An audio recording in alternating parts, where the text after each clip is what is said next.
This is the Bearcast, presented by Bird Culture Ford. Bird Culture Ford has been in Waco since 1936. Ford is the #1 selling truck in Texas 43 years running. The Bearcast is also presented by WellMed Medical Management and USMD Health System Dallas. Here's Craig Smoke and Grayson Grundhafer. Hey, what's up, everybody? Welcome into a brand new edition of the Bearcast on Sic'Em 365 Radio, Sic'Em365.com, a post-Big 12 Media Days episode. I'm Craig Smoke, Sic'Em 365 Radio, also team reporter, joined as always by Grayson Grundhafer, Director of Broadcasting, Team and Recruiting Reporter, and we've got Garrett behind the scenes, Garrett Ross, pushing all of the right buttons and making our show sound a little bit better. But hopefully you've had a good week, good day, and whatever else is going on, hopefully that's going good for you as well. But we are here to recap and preview and talk about all things Baylor athletics, and we are fresh off the heels, as I mentioned, of Big 12 Media Days. It is officially the preseason. We've got all sorts of preseason teams out and news and notes and things to get to, and now for the first time in a few months, we've also heard from Baylor head football coach Dave Aranda, as well as some of the Baylor football players like Dylan Doyle and Bryson Jackson, who were in attendance last week in Arlington. So we are going to talk some media days and our thoughts coming out of that event. We'll also get into some recruiting news. We'll have the mailbag at the very end to close things out as we normally do. But Grayson, before we dive into our first topic, which is not related to any of those things, which is actually going to be on realignment and the latest there, how are we doing fresh off of a couple of days at AT&T Stadium? Yeah, I have a lot of fun at that event. Just going into Cowboys Stadium and being able to kind of see, a lot of the media that's there, a lot of the attention that the Big 12 was getting. This year, obviously, getting to see Brett Yormark, the new Big 12 commissioner, starting August 1st. Getting to hear from him was really fun and cool. Dave Aranda. I mentioned to you how this year was the first year I saw so many cameras around Dave Aranda, especially after winning the Big 12 championship. People were just more fascinated by what was going on with him, and it was a lot of fun. I think we had a great time. We had tons of coverage. Y'all did a great job, had tons of guests. I mean, I don't think you could have hoped for a better visitor list, guest list than y'all had during the week. So it was a lot of fun to cover and listen from a lot of these people.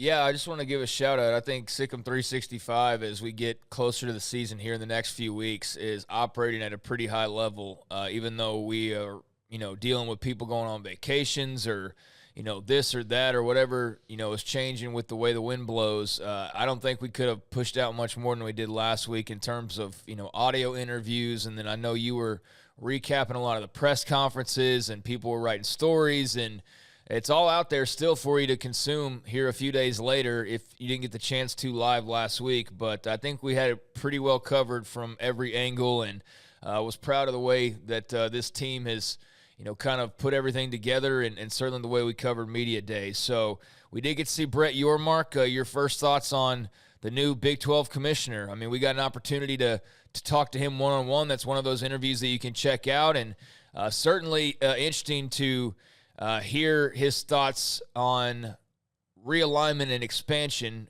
given the way things are going today. But before I get into that little sliver of what we talked about, just your initial impressions of Brett Yormark, getting to hear him talk. Yeah, we talked a little bit at Media Days about this, and I just was so impressed with him and just kind of his view of the conference. And I think it's so important when you become a commissioner that you have a clear vision for what you want the conference to be. And he has that. Even before the Pac-12 realignment, I felt like there was a clear vision that he wanted to address, which was more social media engagement, more eyeballs. Youth culture was something that he brought up a lot.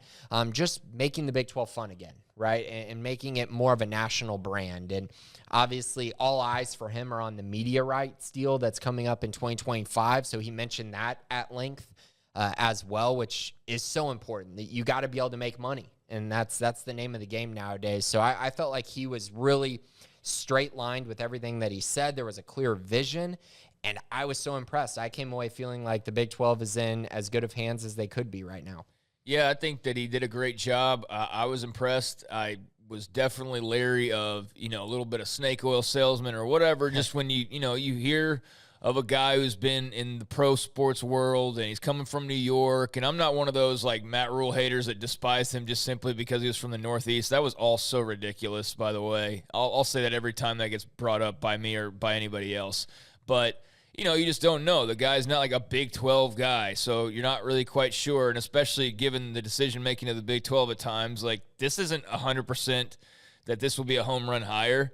But yet I feel like they hit a home run just based on what little we've heard from him so far, and just the way that even for the questions that he didn't have answers for, you could see the wheels turning in his head, and you just felt like this is going to be the right type of guy to go in and find the money, so to speak, and make some deals and really give the Big 12 a fresh coat of paint. So I liked what I heard from Brett Yormark, even though there were obviously some things that he still couldn't dive fully into because he's still learning.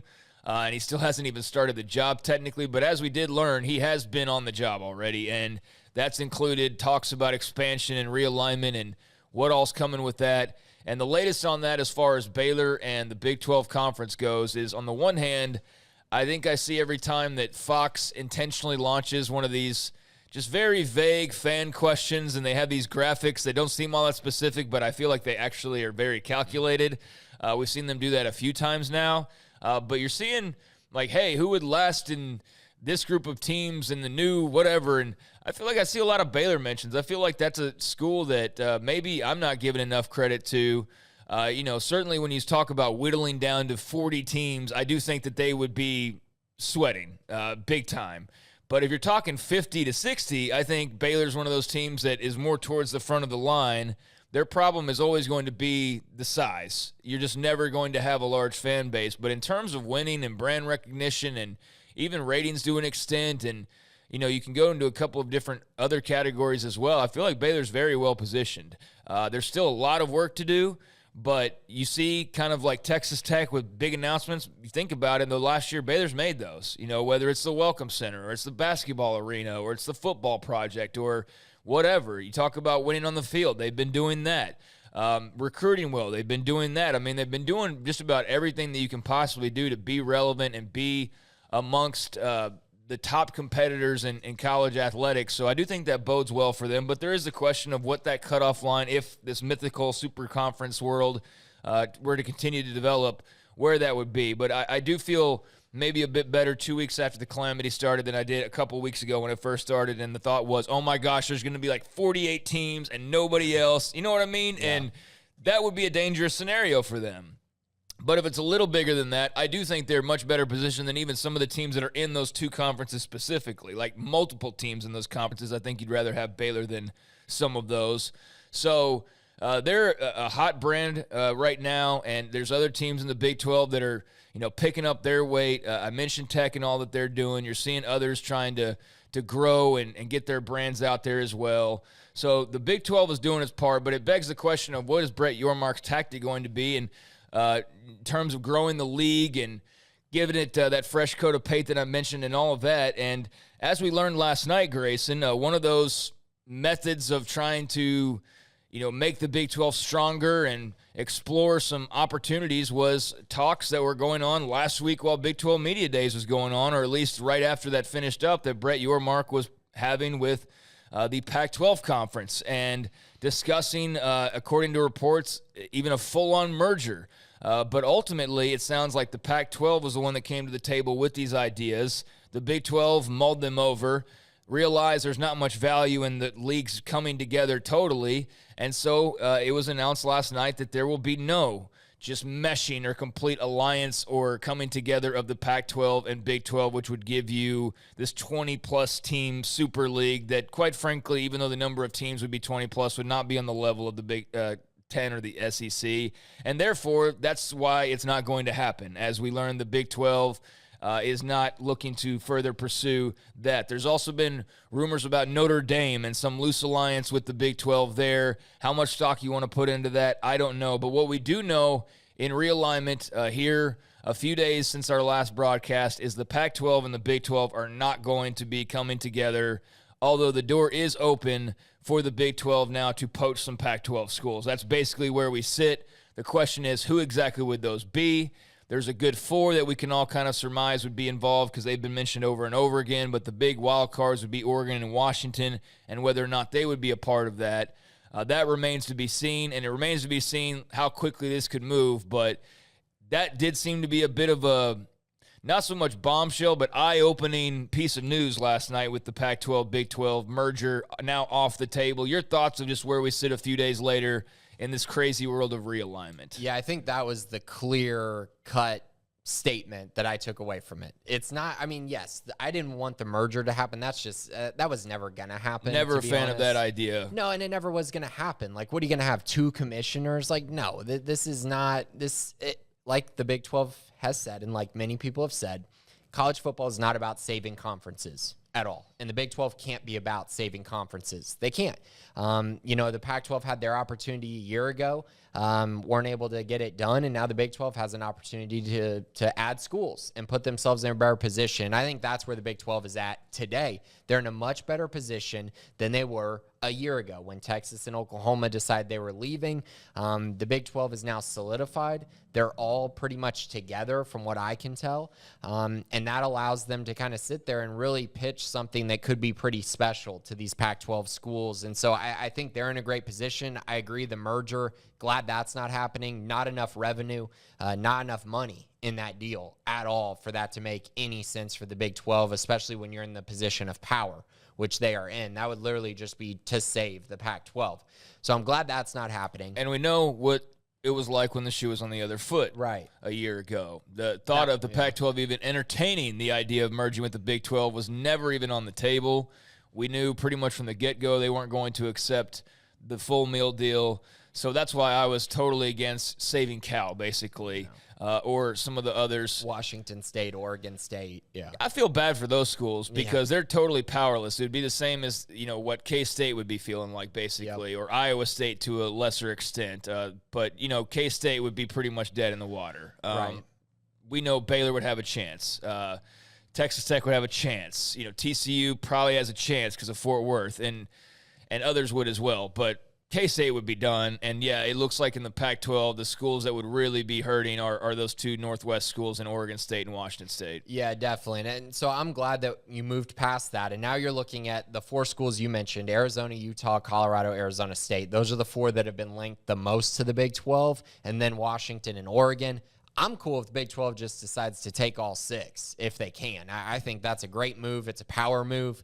And I also think once one leaves, that you're just going to see the snowball effect for the Big 12 adding these schools. And I think it should come relatively soon based on all the signs, based on the revenue report that the Pac-12 schools got that apparently was not good, which we all knew it wasn't going to be good without USC and UCLA in the conference. So that's kind of where we're at right now. And like you said, I mean, yes, Baylor is in a great position to be one of those, top 50, top 60 schools in the country when it comes to joining a super conference.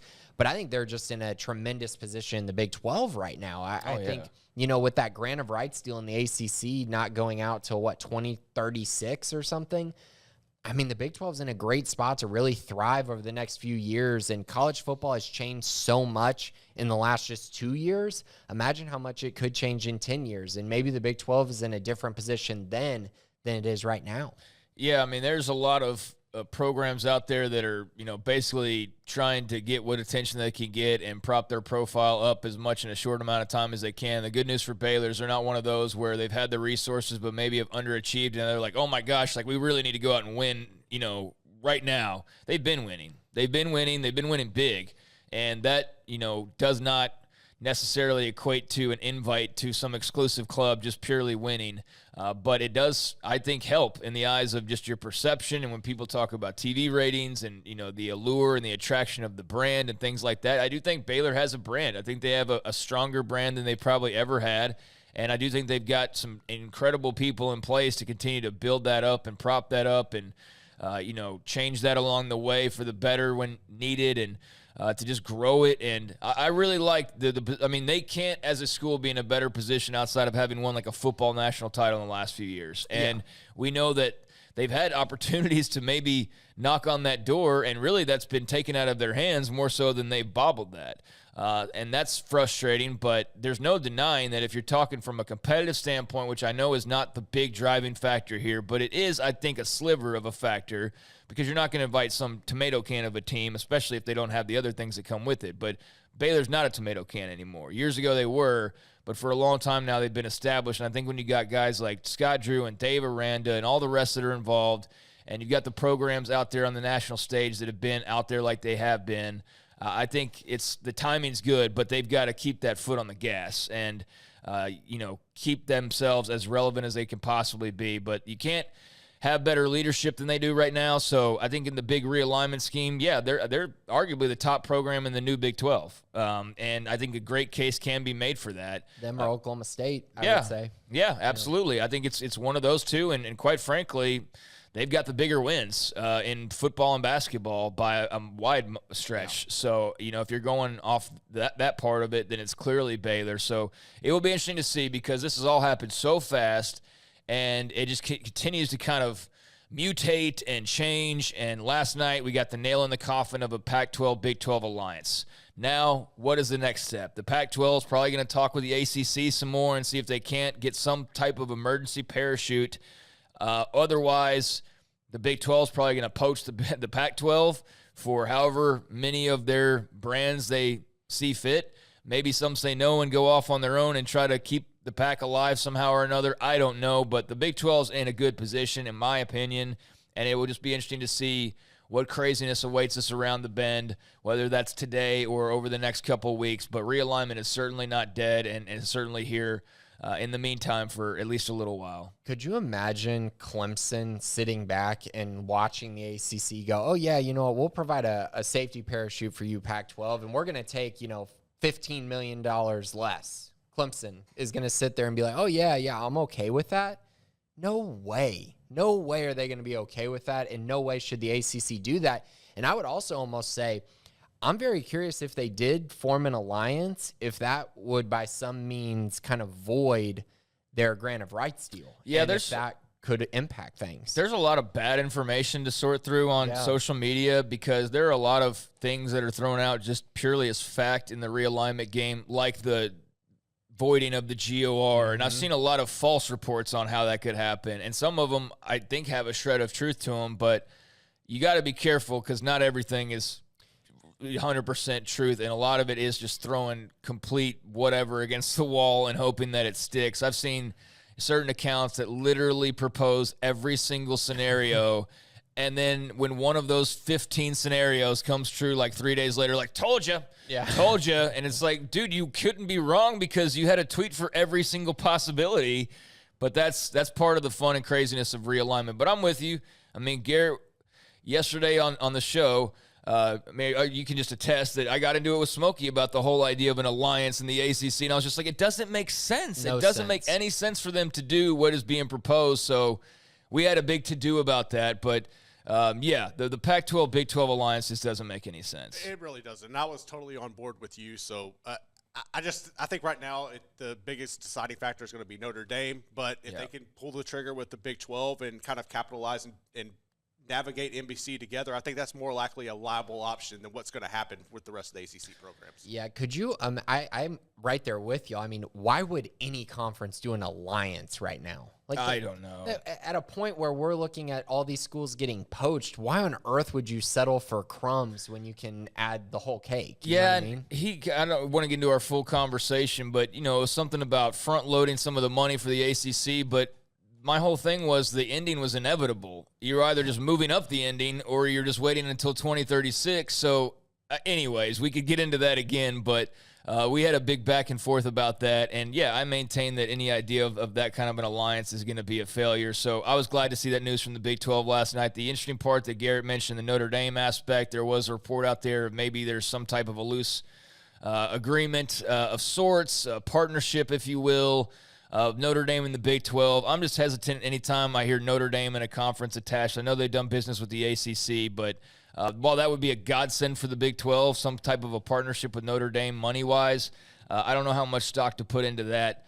right now, but that is also one of the tales being spun. I would say, though, I think it's a big deal if it were to happen. Dennis Dodd reported it from CBS Sports, and it was basically Notre Dame is trying to find a way. That's why I'm hesitant to go all in. Yeah, I get you, but Notre Dame is looking for a way to remain independent, and that was something he wrote in the article. I think that's factual. I think they've always been searching for a way to remain independent, but also they'd have to make it count financially. And in order to do that, they'd have to get to $75 million annually. And that's where the Big 12 would come in for quote unquote shoulder programming, which would be, essentially when Notre Dame's not on, there's Big 12 games and Big 12 content on, which allows NBC to supplement revenue, allows Notre Dame to make more money from NBC, and allows kind of a media deal essentially for the Big 12. And I think, Garrett and I talked about this like not long ago at all. And it's basically like, the Big 12 just getting their foot in the door with NBC and getting their foot in the door with Notre Dame, that could pay dividends in the long run. I know the ACC was hoping that they could get Notre Dame fully after their scheduling alliance. That's not going to happen, but maybe this gives the Big 12 an opportunity with a large media company and also potentially with Notre Dame. Yeah, you can't tell me that live sports are a big deal, and then on the other hand tell me like, oh, well, we don't have any money to spend on the Big 12, or there's not room for the Big 12 because all of the money's going to the SEC or to the Big 10, and I just call BS on that, and it's like you're just standing in front of me and lying to my face when I hear that, oh, well, there's just not going to be much money for the Big 12. Why would there not be? I thought live sports were a big deal, and you can't continue to downplay the history of the Big 12 and the brands, even if a couple of them are leaving, and just sit there and just keep lying to my face like it's some scummy brand that's never mattered. Before the SEC takeover, they were the top brand. The Big 12 was the top brand there at the late 90s, early 2000s, and it can be that, way down the line once again. But the SEC does have quite a stranglehold. But don't sit here and tell me like the Big 12's got no history or championship material or can't bring ratings and all this BS narrative that I keep hearing. The way the brand's kind of been thrown about in the media, I get why, because of dysfunction and whatnot, but like I just don't think it's this lowly little level of football that it's spun to be sometimes. Certainly it's a stronger brand than the Pac-12, but that's a whole nother conversation. I think the Big 12 is going to be fine when all is said and done, and I do think right now they're operating from a better position than a couple of others are, certainly. And here's a little note, and then we'll move on to some other things. But we're supposed to have Mac Rhodes on today, and just got news that he is getting a request for a Zoom call right at about the time he was supposed to be on with us, and it was a request from the commissioner, apparently. And it's a little inside baseball, but he can't be on the show is the point that I'm sharing with you.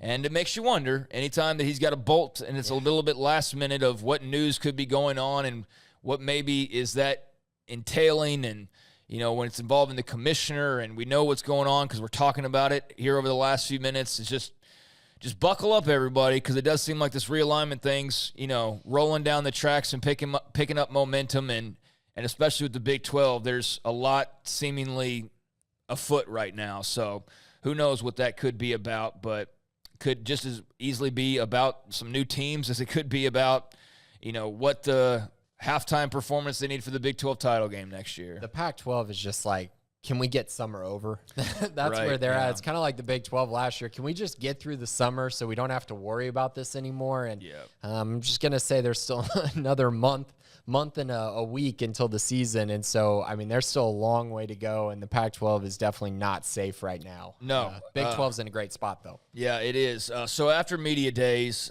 we heard from Brett Yormark. We kind of touched on that now. Interesting to see, what ideas he has for the Big 12 brand. We got an opportunity to talk with a lot of cool people. You mentioned our media coverage. I really enjoyed. We have to talk to Dylan Gabriel and Bijan Robinson, and of course the Baylor contingent. Really enjoyed our combo with Dave Aranda. But what were sort of your overriding thoughts coming out of Big 12 Media Days? Just kind of, I know you did the scatter shooting, so for people that want to dive in, because it's been a few days now, you can really dive in there. I've shared most of my thoughts during the shows that we were live from there in terms of the schools that we were talking about and the players. It did shuffle some of my thoughts on next year's Big 12 a little bit. Confidence reading articles, maybe false confidence in person when you're talking to somebody from that program. And you're kind of like, I don't know anymore how confident, there's little things like that. But I don't know. I've let a lot out there. Just, I guess, a summary for you on maybe some of the things that stood out most from Big 12 Media Days is now we get into this waiting game, like you said, of there's another month to go. But, I mean, it's definitely the preseason now after that event wrapped up. Yeah, so I guess it'd only be fair to start with Baylor, right? I mean, I have some thoughts about the rest of the Big 12, probably more so than Baylor, but just quick thoughts on Baylor. I think it was big for all of their players and coaches to talk about how they're moving on from winning the Big 12 championship. And this is a whole new year, a whole new cast of characters, a whole new roster, and it just seems like they're really embracing this role of, yeah, we know that we're the hunted now, but we can't go about our business like we are the hunted. It's going about every single day, every single week, every single game, going through the process, which is what they did a year ago. Felt like that was huge. They all had that, humble but confident mindset, which I think is going to be very important for them. Interesting story about the Blake Shapen, Gary Bohannon thing. I feel like, a lot of people were kind of like, talking about how, Blake Shapen won it at the spring game. Well, based on Dave Aranda's comments, it seems like it was one before that, and then the spring game was just kind of like, oh, yep, this is what we saw all spring. Confirmation. Yeah, this makes sense, and we're just going to move on with our season. And they respected Gary enough to allow him to move on. It was very clear how much the players respect Gary and how much Dave Aranda respects Gary as well, so I wanted to throw that in there. They love Gary Bohannon. Great leader. And now it's up to Blake Shapen to try to take over that leadership role, which apparently he somewhat has. At least he's growing in that regard, which is big as well. But outside of that, I think it was mainly just they have a lot of talent returning, and a lot of people don't realize they had a lot of guys who played last year, played key roles that weren't starters. And so they're going to be, just fine depth-wise. And I think overall this team just needs skill players to really step up. And once those skill players at, wide receiver and running back really take another step, they're going to be in a great position, I think. That seems like the biggest concern, at least that Dave Aranda had going into the season. Yeah, I think the story with Baylor is pretty simple. I mean, they're returning a lot. They've got a great coaching staff, and there's a reason why everybody's kind of fawning over them now and picking them to win the Big 12, and that's never happened before in Media Days history, and definitely falling over themselves in some cases to, dote on or talk about or talk with Dave Aranda. He's quickly become a favorite of the media, even if sometimes it is hard to follow. He can get off on little tangents on occasion. You're kind of like, I don't know what we're talking about here, but then a lot of it is just it's fascinating to kind of sit back and listen to the man talk football, and I think that's what a lot of those media people, especially the diehard X's and O's folks, really appreciate. But I didn't get a chance to listen to as much of the media session, the Q&A part of it, where they were kind of off to the side as much as I would have liked. I did get to hear some of the video, though. Just wish I could have had the time to kind of go over there and pepper them some questions, too. But, yeah, there wasn't, like, a lot of news coming out. I think we pretty much know what's what with this team. If the skill folks can rise to the occasion, then this will be a really good team. And if Blake Shapen can stay healthy, this will be a really good team. But those are the two big questions. Everything else, I think, is pretty much answered. Those are the massive questions, though. And then can also everybody live up to what they did last year? Can they play to that same level? And then beyond that, for those who have returned and are senior leaders, can they attach that leadership piece and play at a higher level than they did last year? So I'd say leadership, skill questions, and health. And those are kind of the main things for Baylor football. Yeah, and I kind of wanted to bring up one thing that kind of ties in also Texas to this, and I felt like it was a really interesting conversation. I brought up when we talked on the radio when I called in, but it was a guy asking about LSU's offense when they won the national championship in 2019. He was asking Dave Aranda, like, how that offense would translate to the Big 12 and the defenses that the Big 12 has. And, Dave Aranda made it pretty simple that he felt like that offense would really struggle in the Big 12 if all talent was equal. Obviously, that caveat, because LSU was so talented. I mean, they just won every one-on-one battle all over the field, had a great offensive line. They were able to run the ball with Clyde Edwards-Helaire as well. But I just found it so interesting because it was a Texas guy asking it. And it's almost like, okay, is Texas really thinking they're just going to roll the ball out and beat 2019 LSU? Yes. Because I think they believe that. But if their talent isn't to the level that LSU team's was, it's clear Dave Aranda feels like that type of offense will struggle in the Big 12. And when you don't have a guy like Joe Burrow, Jamar Chase, Justin Jefferson, I mean, they had just so much talent. I mean, the list goes on, and they had a great offensive line with a lot of veterans on it as well. So I found that interesting and made me really give another think about kind of Texas's expectations this year. Yeah, I heard somebody absolutely eviscerate them as the last day was coming to a close. Somebody from Oklahoma State's, I guess, radio contingent, not the school itself, but those that cover Oklahoma State, absolutely ripped them and felt that they came across as just totally full of themselves and just typical Texas. And I didn't so much get that sense. I really appreciated Bijan. I think he's the real deal. We didn't talk to anybody else besides that. But then he said that, and it's just weird how somebody says something that kind of plants that seed, and then start to kind of look at it, and you're like, they are walking out around here with a whole lot of confidence for not really a lot of reasons, quite frankly. And I don't know. I think they're a huge question mark. They could be really good, or they could be totally underwhelming because they do have some sexiness at the sexy spots. But do they have that grit and that toughness and that blue collar and all of that? I don't know that they have any of that. Like, you can get dazzled by the distractions of the flashy quarterback, the flashy receiver, the flashy running back. But then all the rest of it's, I don't know, maybe the same old Texas. And if it is, I don't know how much those guys make that much of a difference. Well, and they're starting off the season, unlike anyone else in the Big 12, 0-1. Yeah. Or 1-1, whatever it is. They have a loss. No. They have a loss on their schedule. They're playing Alabama. They are not beating Alabama. Bro, I agree with you. I totally agree with you. But the team that almost knocked off LSU during the year we're talking about was an average Texas team. I mean, they are Texas for a reason, and I don't mean all of the BS reasons that they always state, but if anybody were to knock off Bama and create this totally off-the-rails hype train, it would be Texas.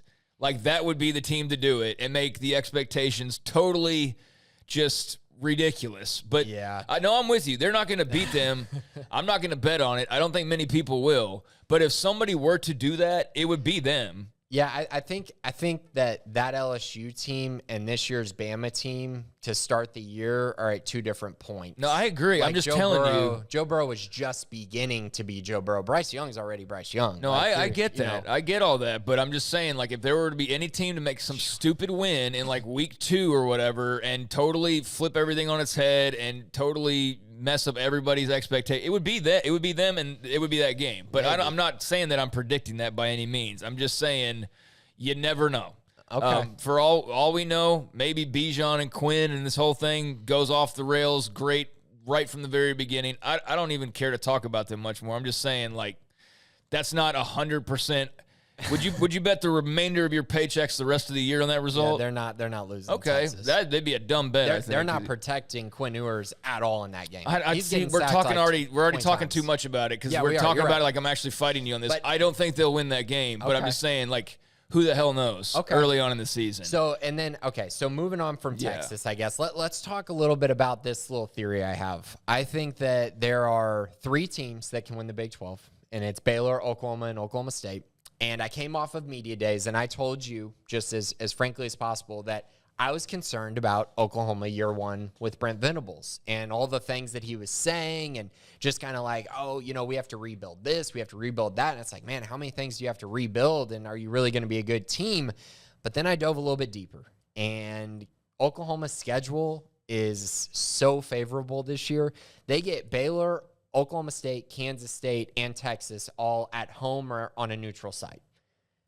I mean, that's craziness. I mean, for them to have that kind of easy schedule, I look at their schedule, and I don't think they're going to win less than 10 games this year. And I think that means you're right there in the thick of it in the Big 12. And I was impressed with what Brent Venables was saying as far as the approach that he's trying to bring in and how they need to get better on defense and offense, especially creating an identity on both sides of the football. And I have a feeling that they're going to be pretty good. And the last time they made a big coaching change, it was Lincoln Riley, and he went 12-2 his first year at Oklahoma. And I just feel like Brent Venables is going to bring in a culture that will really favor very well for Oklahoma. I think they're going to take a big step defensively, and be fine offensively, be top 15-ish. And then I think Baylor and Oklahoma State are probably the safest bets to be right there inside that top 3. I just think their schedules fit pretty well, and I also think they return so much talent, especially at key positions. And I'm very confident in all 3 of those teams now. Yeah, they should be all pretty good. I think the Big 12's a wide open race, but there are some at the top that are a bit stronger and certainly have things playing in their favor, like Oklahoma's schedule. I'm still a little bit curious about them, but I'm always a bit more critical of them and have them under the microscope because I know them a lot better. So I'm going to look at them a lot closer, by their roots. Yeah, my issue is everyone's like, well, what if Dylan Gabriel gets hurt? And I'm like, dude, you could say that about every team in the Big 12. Like, what if this guy gets hurt? Like, no one has a Heisman candidate as your backup quarterback. Like, that just doesn't happen. So I need to throw that out the door and just be like, if they're healthy all year, how good are they? And what does their schedule look like? Just tell me they're going to be pretty good. Yeah, I can see them being good. I mean, with the offense they're expected to have and, the fact that the Big 12 is going to be what looks like a scoring. I mean, that's what's going to be fascinating is just hearing Dave Aranda kind of talk about the Big 12 as well and talking about the battles with, LSU and that team and how he kind of had to approach that defensively and how it messed him up in so many ways as well. But I do think you're looking at one part of the league like Texas, like Oklahoma, Texas Tech to an extent, TCU, that are all going to be looking to score a bunch of points and make it more like the old Big 12 in so many ways. And I know that McGuire says they were also going to play great defense. We haven't really seen a team put together the Western Kentucky offense and a solid defense. So I don't think we're going to see the Western Kentucky offense if we're also going to see a really solid defense. But I do think we're going to see them throwing the ball around with whoever that quarterback is, much like TCU will with Sonny Dykes, much like Dylan Gabriel will in Norman, much like Ewers will in Austin, and so on. And then you shoot, Graham Harrell and Neil Brown in West Virginia with JT Daniels are going to throw it around a bit more. So I do think the offenses are going to take a step up, but the defense is still going to be there in Waco, in Ames, in other places. Yeah, I know Joey wants to establish an identity, but here's the thing. It's been 12 seasons since Texas Tech didn't allow 30 points per game. Yeah, it's just in their DNA right now, and you're going to tell me, they're going to bring in this air raid guy who comes in. I mean, these numbers are absolutely absurd. The last 2 seasons where they're throwing the ball all over the place at Houston Baptist and Western Kentucky, they're averaging 103 rushing yards a game. Are you kidding me? They're not running the ball at all.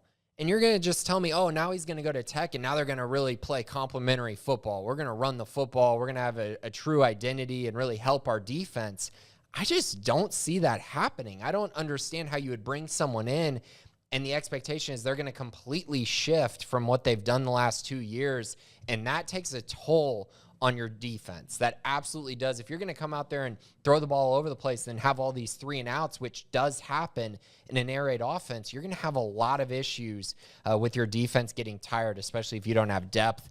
I think it's one of the more sure things that I have in this conference is that Texas Tech's defense is not going to be very good, and it might not be because the talent's not good. It might more so be because their offense is just throwing it all over the place, and it really is going to hurt their defense at some points during the season.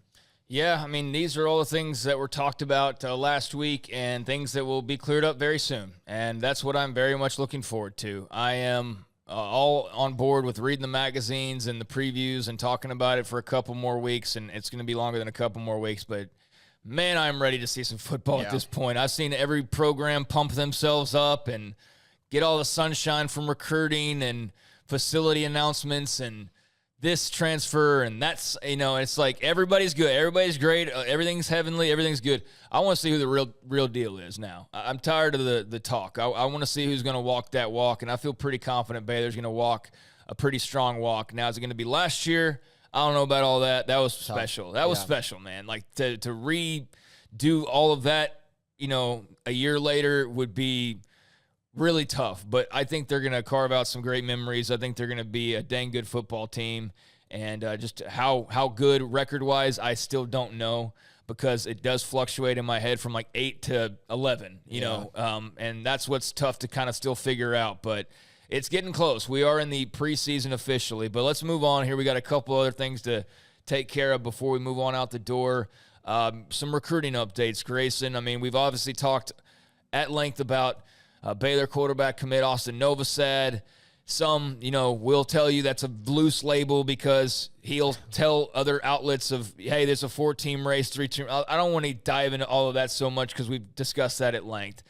He's still committed to Baylor, and he got a nice ratings boost that, until he's no longer a Baylor commit, if that time ever even comes, which it might not, he might be a Baylor commit till he's a Baylor signee, and you hope that's the way that it works out. But he is boosting their class now because of a little rankings upgrade that he got over the last week. Yeah, so he's now the number 8 quarterback in the 2023 class, the number 89 overall prospect in the 2023 class as well, according to 247. So they gave him the boost in their rankings, which is great. He needed that boost, needed that jump up. On3 moved him from an 89 3-star to a 91 4-star. So he's now a 4-star on every single recruiting service site except for ESPN because they don't update that thing at all.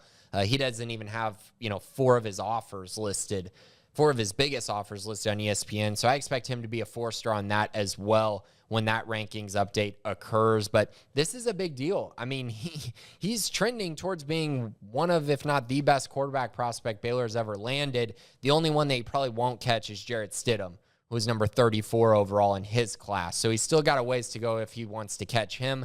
But right now, he's the highest-ranked player in Baylor's class and really is giving them an opportunity to finish inside the top 25 because his ranking is so high. And, this is a big deal. And Baylor, like we've talked about, they need to find every way they can to try to hold on to him because he is, the crown jewel of this class right now. Anything else recruiting-wise to really touch on? Yeah, I kind of just wanted to bring up one thing specifically from an article I wrote this week, and it's talking about Baylor being in the top 25 in recruiting rankings. And it's something that I'm not going to say I've promised it, but I think it was something that was a goal for this Baylor staff since the beginning of this cycle and something that I really felt strongly could happen. And as we've kind of trended, throughout the month of June, things have started to get really interesting. So I think the key stat to look at is Baylor's currently at 218 points right now.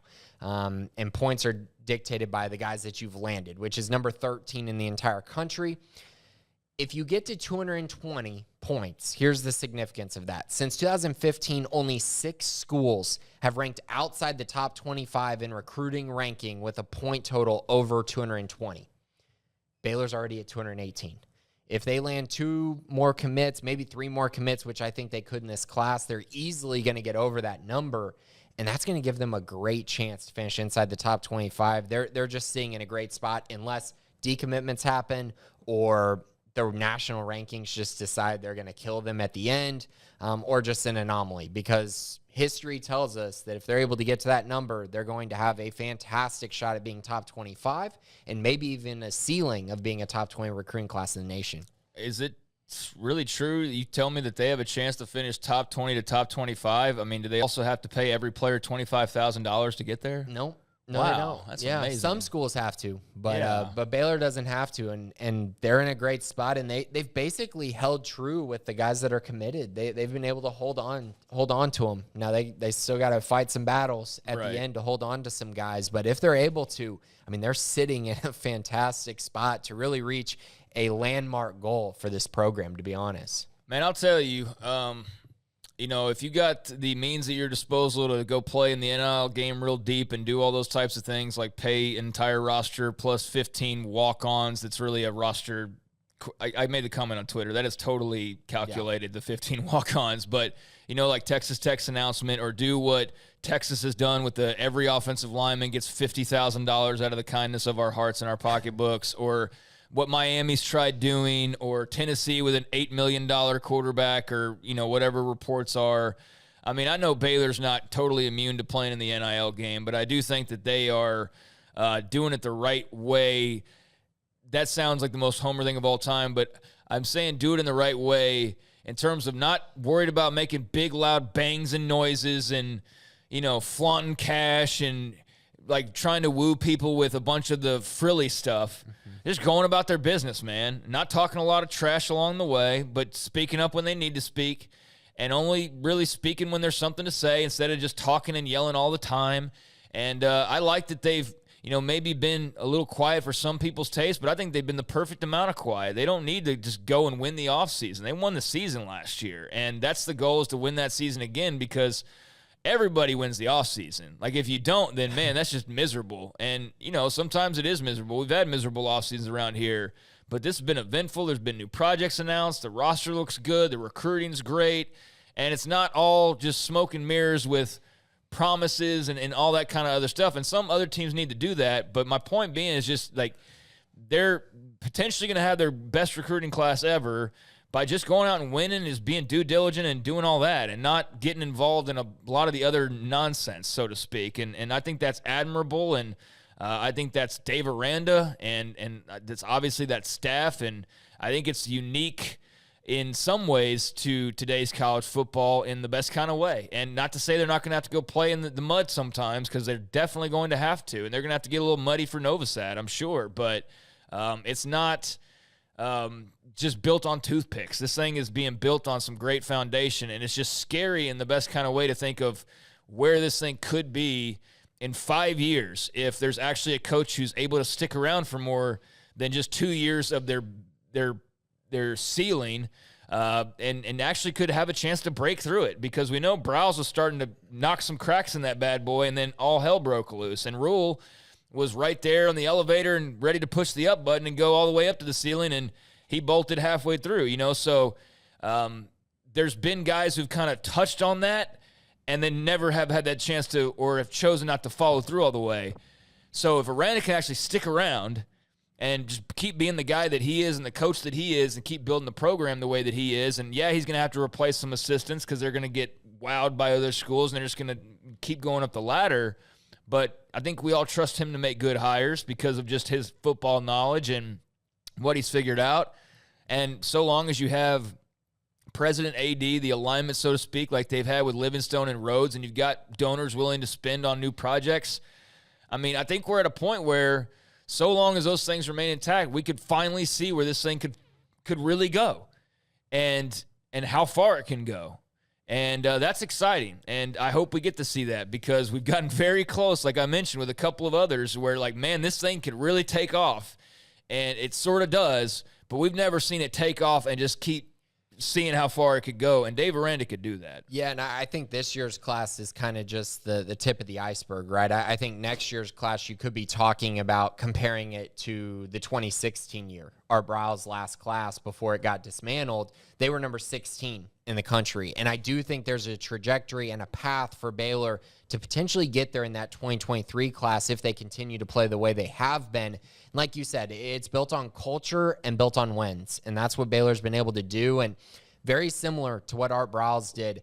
Dave Aranda's found a quarterback and a second quarterback. You know what I mean? Like, when you're talking about, you get Blake Shapen and you're going to have him for at least a couple years. Then you also have Austin Novosad as well waiting in the wings. And if you're able to have that kind of cohesiveness at the quarterback position, that really helps alleviate some things on your roster. Even if you don't have the strongest roster, if you have a great quarterback, that can kind of make up for a lot of things. So they're in a great position, and they're in great shape to win a lot of games this year and continue building on that culture. And you're right, if Dave Aranda can stick around, we don't know what the ceiling is for Baylor. We don't know. We've never been able to see it, and I think Dave Aranda is getting close to allowing Baylor fans to finally see that. Yep, so should be a fun year, and Media Days did nothing to taper, big expectations. I think it varies depending on who you ask, but I think everybody's expecting a good season somehow or another.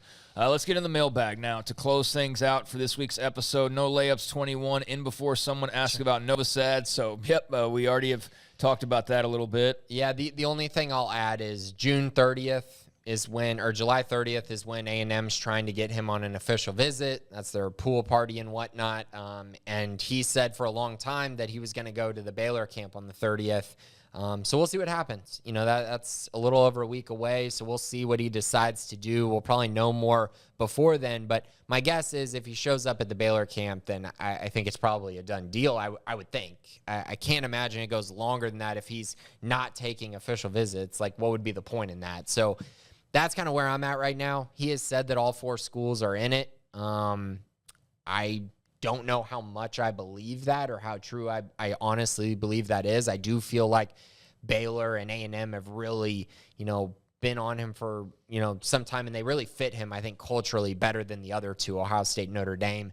And I just think right now his relationships with Baylor, I think, are still going to win out in the long run. This is the mailbag, a.k.a. Appreciate the Question. That's what I'm going to trademark it as after Dave Aranda. Somebody had picked up on how much he appreciates questions. So that's what I'm going to rename the segment. Stifler's mom, if Elijah Ellis stays healthy, does he take one of the starting O-line spots? What are your projections for the starting five? I don't think so. I don't think I can project that. I still think it's going to be Galvin, Grant Miller, Jacob Gall, Mose Jeffrey, and Khalil Keith. You notice how I stumbled on Mose because Micah Mascua is definitely going to have a say in that race. And I'm really, my thing is Mose was so good in the spring that it's really hard for me to not put him as the starter right now. But I do think Micah has that upside that we might see in the fall that might make it impossible to keep him off the field. I know Elijah Ellis is an interesting one because you could slide Khalil Keith to guard and put Elijah Ellis at tackle. That'd be very intriguing. But I need to see it from Elijah before I can pencil him starting over Mose or Micah at this point.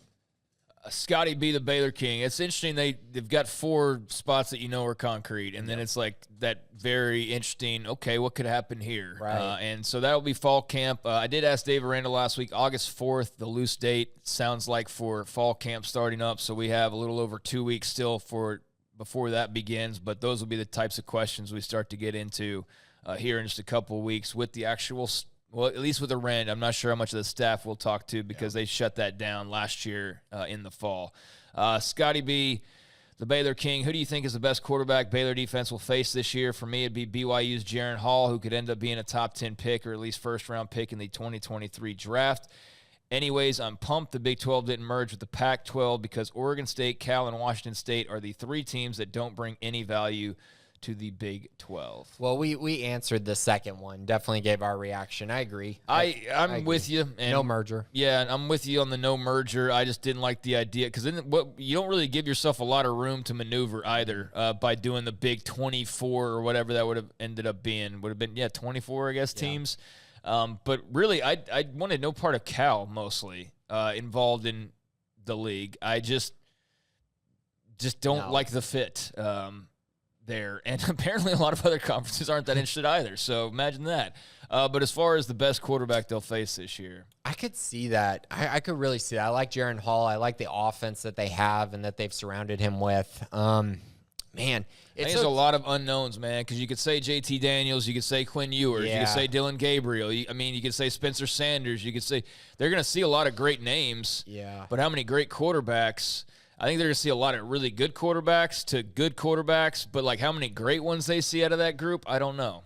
Yeah, I think I'll probably go Jaron Hall for now, but I will say I don't know that he'll be the most productive, but if we're just talking a draft pick, then probably him. Because production, I find it hard to believe that he's going to be more productive than Dylan Gabriel or maybe even Quinn Ewers when you look at their final stats. Right. But who knows? Jaron's very talented, and his wide receivers are very talented as well. So, yeah, I can see why you're going with him, and I'll go with him too.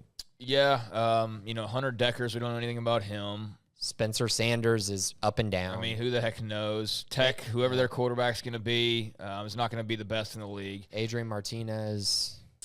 That could be one that's tough the day of, but like the best that they face, I don't think. So, yeah, I'll just go Jaron Hall for the sake of argument because Also, I just wanted to bring this up real quick because I thought it was another interesting nugget. Did you know Colin Klein is the offensive coordinator at Kansas State? Like, you knew that going into Big 12 Media Days? That is awesome because he reminds, Adrian Martinez is kind of like him in the way that they play, the physicality that they play with. So, I don't know. I found that to be an interesting little nugget. Yeah, it was an interesting hire by Kleiman. I think that really riled up the fan base in a good way.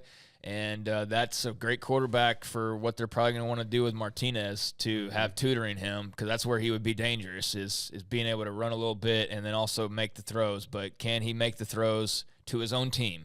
Yeah, that's going to be the key. And hold on to the football when he's not throwing it. That's the key. Brown Bear, if you had to put a number on it, what's your percentage Pac-10 is dead by end of July? Dead as in there's no one remaining in the Pac-10 or that they just lose a couple teams? I'm not sure. sort of the question the way that it was. There wasn't that add-on, but I'd say 5% chance. I mean, they're going to be around this year. That's for sure. They're going to be around while USC and UCLA are around, so that's at least another couple of years of Pac-12 football. So 0% chance on that. As far as their future goes, 10% chance by the end of this month that they're dead, but I'm probably lowballing that compared to some others. Yeah, I think, I mean, obviously they're playing this year, so it's 0% chance they're actually dead by July. But their future, I'm going to put a 50% chance they don't. I mean, I almost don't think they have a future right now. Like, they're going to have to pull off a miracle to really be around for the foreseeable future in my eyes, at least at the level that they're at currently. Scotty B said 64%. So, I know I'm super lowballing it, but I'm just thinking here in a couple weeks whether that could happen. And as I say that, I'm telling myself, too, and the other side of my head of like, that could actually unfold pretty quickly here in like the next day or two, really, based on the news last night.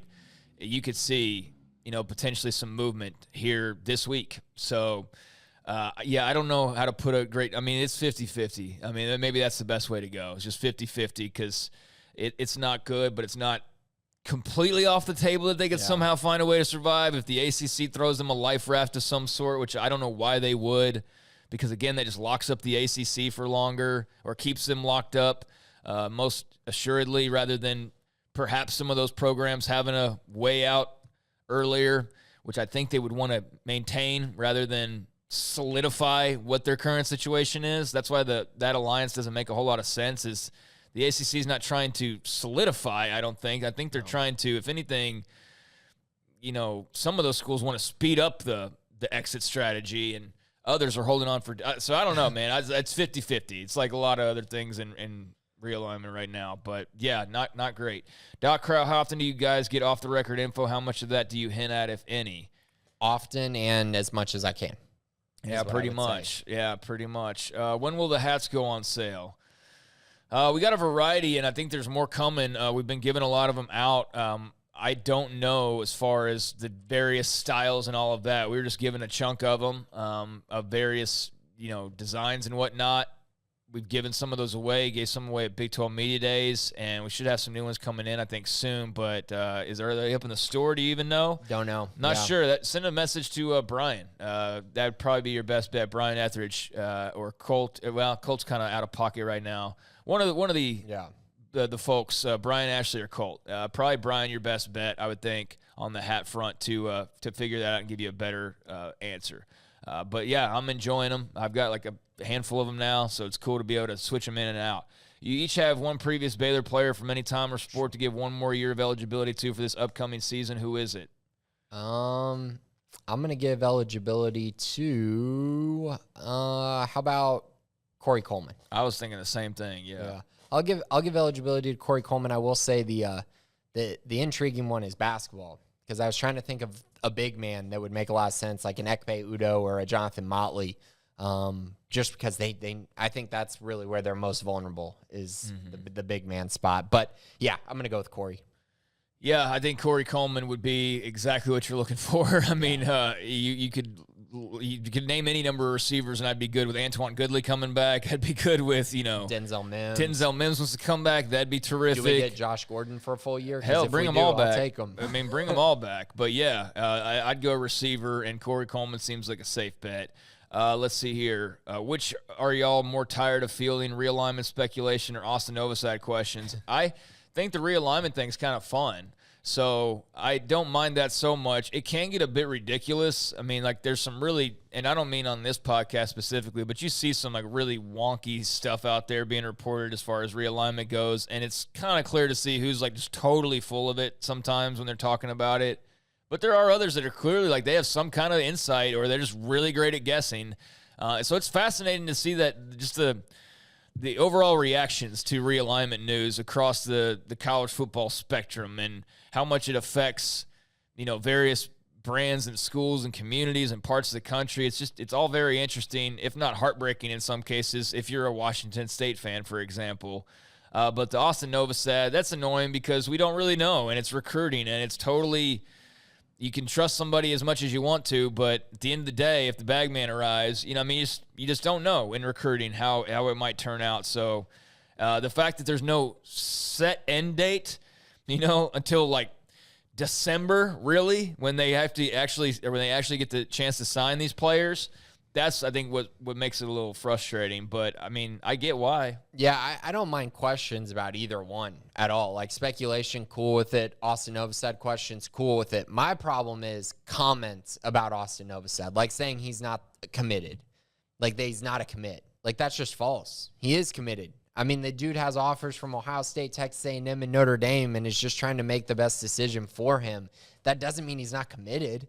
Like, I don't know. I don't like the little fine line where you're like, oh, he's not really committed because he hasn't made a decision. Well, it's like, I mean, if tomorrow was December, or if today was December 19th or whatever, he'd be signing with Baylor. So he is committed. And so I have an issue with that. I have an issue with when people are like making up stuff that's just not true, like about the recruitment or contradicting the things that I've been reporting that are just not true at all and super outlandish. That's where I have my issues on that side of things. But yeah, the questions, I don't mind. I don't mind answering any of the questions, to be honest. Bless 17870. Recently, I've seen several baseball commitments, but not much commentary. Any updates on new people and or those staying? I haven't kept track of. I'll be perfectly honest with you. Been way too busy with Big 12 media days and all of that, and never have been one to pay super close attention to the baseball roster, especially at this time period. So I would suggest that you go check out our man Levi, who's normally got the baseball news, and will keep you up to date and abreast on that as much as possible. Yeah, and I'll see if Levi can write maybe a commitment, just a little article about a couple of the guys committed. But yeah, I mean, we don't really keep up a whole lot with roster addition and subtraction on the baseball team unless it's like transfers, just because it's so hard to really know the kind of impact those guys are going to have, and just kind of covering recruiting for baseball is really tough, unless you have like a Perfect Game account, which we don't. No, yeah, Perfect Game does a good job as far as the baseball recruiting side of just the whole world of baseball recruiting goes. But yeah, not something we're as in tune with, or I think many places are as in tune with as, football and basketball, et cetera. As far as the reporting of like daily recruiting type stuff. So yeah, just be on the lookout for Levi to have an article keeping you up to date on that. Is a volunteer coach part-time? How does that work? I think someone mentioned there are changes coming to the number of scholarships and coaches for sports like baseball. Is there a time frame, or is that just a wish list for some time in the future? Yeah, volunteer is part-time, I believe. And so, yeah, they help out in the ways that they can. And I mean, you're just a part-time coach. That's pretty self-explanatory, I feel like. As far as the scholarships, I don't know a time frame on it, or that it's literally just a wish list, but I do know that it's something that's been talked about. I'm getting concerned with these super conferences. I've heard a lot of opinions that a lot of these other sports might have issues going forward, so we'll see what happens with that. But I think as of right now, I think that should be something that's going to come to a vote at some point, and hopefully it does, because more scholarships is always a good thing. Yeah, volunteers, I think, get a little money here and there. Like camps, I think, are one outlet for making money. But other than that, it's pretty much unpaid. So, yeah, I think they try to get it where they can get it. But, yeah, it's not like you're getting your salary every couple weeks or every month. So that's a big commitment to make for those guys. Let's see. The number of scholarships thing, yeah, I mean, that's been bandied about. And as far as a timetable, I'm not sure on that. That was something that was speculated about, especially towards the end of the season, kind of wrapping up. The talk about it really seemed to ramp up as well, but have not seen much of an update since the season ended. So we'll need to follow up on that. Maybe that's something else that Levi could address along with the rest of your questions. So appreciate the baseball interest. We'll definitely have tons of coverage. But, yeah, there's not a lot of that on the main plate right now. Bear Sack, which happens first? Novosad commits to BU. A new school announces, or two, it's joining the Big 12. Practice starts for the football team on 8/4, or the Fro comes back to Sic'Em 365. Well, you already answered something that's already happened. Yeah, he's already committed to Baylor. He's committed. So he committed in December. So now if you want to say, when's he going to post his thing that his recruitment is over and that he's, chosen Baylor, I actually think that will be, during this month. So I think it'll happen before practice starts. A new school announces. That's tough. The Fro probably won't come back till August once fall camp happens. So it's one of the top two, I think. I'm going to go with a new school announces as the first one. Before Novosad pours a bucket of concrete on his commitment? Well, he's going to make a post when he does decide. Okay. When he does either affirm his decision with Baylor or decide to go somewhere else, he's going to make a post about it. That's definitely going to happen.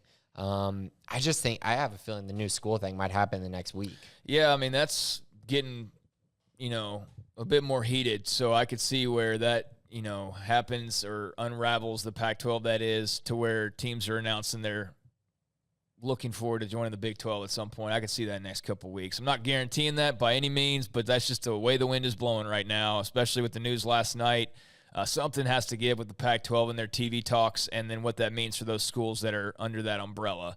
And if those TV numbers come back and they're not great, then, gas up the engines, and Arizona and whoever's joining them most likely is headed to Big 12 land. So, I would think that and just whatever this affirmation or decommitment and committing elsewhere for Austin Novosad, whatever that final post of his will be, those two are going to be running probably neck and neck. It'd be one of those two for me. So appreciate that question.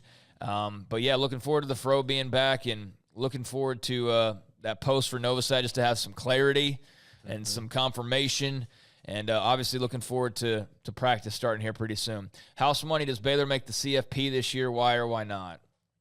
I'm going to say no, just because it's so hard to make this college football playoff, and, man, they had a great shot at it last year. I just don't see with this road schedule being what it is, them being a one-loss team at the end of the year, and they would have to be that, at minimum, a one-loss team. There's no chance that a two-loss team getting in, not a two-loss Baylor. So can they go unscathed, basically? I think they probably can, but I'm not banking on it.